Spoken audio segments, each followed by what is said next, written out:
വീടുകൾക്കുള്ളിൽ ഭയത്തോടെ വിങ്ങിപ്പൊട്ടി കഴിയുകയാണോ നമ്മുടെ കുട്ടികൾ? അച്ഛനും അമ്മയും ജോലിക്ക് പോകുന്ന കുടുംബങ്ങളിലെ സാഹചര്യം എന്താണ്? വീടുകളിൽ പോലും കുഞ്ഞുങ്ങൾ സുരക്ഷിതരല്ല എന്ന് പറയുന്നതാണ് യാഥാർത്ഥ്യം. കാസർഗോഡ് 3 വർഷം മുൻപ് 11-കാരിയെ പീഡിപ്പിച്ചത് അയൽവാസിയാണ്. അച്ഛനും അമ്മയും ഇല്ലായിരുന്ന സമയത്ത് വീട്ടിൽ അതിക്രമിച്ച് കയറി ഉറങ്ങിക്കിടന്ന പെൺകുട്ടിയെ പീഡിപ്പിച്ച കേസിൽ 63-കാരനായ പ്രതിക്ക് 30 വർഷം കഠിന തടവ് ശിക്ഷ.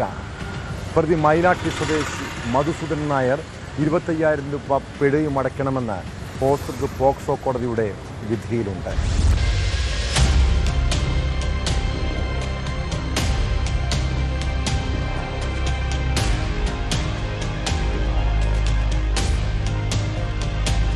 പ്രായപൂർത്തിയാകാത്ത പെൺകുട്ടിയെ ക്രൂരമായ ലൈംഗികാതിക്രമത്തിന് ഇരയാക്കിയ കേസിൽ 63-കാരനായ പ്രതിക്ക് 30 വർഷം കഠിന തടവും 25,000 രൂപ പിഴയും ശിക്ഷ വിധിച്ച് കോടതി. പിഴയടച്ചില്ലെങ്കിൽ 6 മാസം അധിക തടവ് അനുഭവിക്കണം.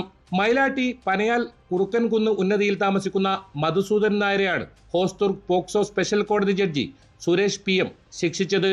2023 മെയ് 25-നായിരുന്നു കേസിനാസ്പദമായ സംഭവം. ചീമേനി പോലീസ് സ്റ്റേഷൻ പരിധിയിൽ താമസിക്കുന്ന 11 വയസ്സുകാരിയുടെ അമ്മ ക്ഷേത്ര ദർശനത്തിന് പോയ സമയത്ത് പെൺകുട്ടിയും അനുജനും വീടിനുള്ളിൽ ഉറങ്ങിക്കിടക്കുമ്പോഴാണ് പ്രതി അതിക്രമിച്ചു കയറി കുട്ടിയെ ലൈംഗിക അതിക്രമത്തിന് ഇരയാക്കിയത്.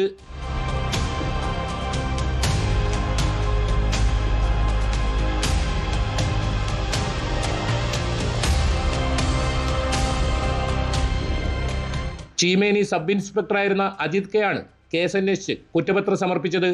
പ്രോസിക്യൂഷന് വേണ്ടി special public prosecutor Gangadharan A ഹാജരായി.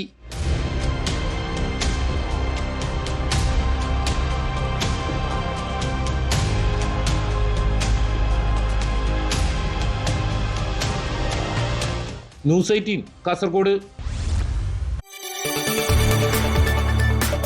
കൂടുതൽ വാർത്തകൾക്ക് news 18 Keralam YouTube channel subscribe ചെയ്യുക.